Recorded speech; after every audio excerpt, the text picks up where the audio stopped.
Hi everyone, welcome to another new mini blog. আজকে মা আর দিদিকে নিয়ে চলে গেছিলাম পশ্চিমবঙ্গ রাজ্য হস্তশিল্প মেলা 2025-এ। সত্যি কথা বলতে আমাদের এই পশ্চিমবঙ্গে এত অপূর্ব শিল্পকলা আছে, সেটা এই মেলাতে না এলে জানতেই পারতাম না।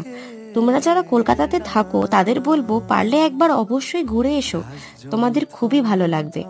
এই বছর যদিও মেলাটা অন্যান্য বছরের মতন ইকো পার্কে হচ্ছে না, এবারে হচ্ছে সিটি স্কোয়ার গ্রাউন্ড সেন্ট্রাল মলের অপোজিটে।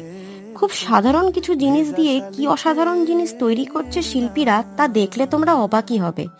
যারা নতুন বাড়ি বা ফ্ল্যাট কিনছো তাদের অবশ্যই বলবো এই হাতে তৈরি করা জিনিস দিয়ে নিজের বাড়িটা সাজাতে, খুবই সুন্দর দেখতে লাগবে। ঘুরতে ঘুরতে কখন যে দুপুর গড়িয়ে বিকেল হয়ে গেল বুঝতেই পারলাম না। কত রকমের মানুষ কত রকম জায়গা থেকে এসে এই মেলায় জিনিস বিক্রি করছে। আমরা তো প্রচুর কেনাকাটা করে ফেলেছি। আজ তাহলে আসি, খুব শিগগিরই দেখা হবে অন্য ভিডিও।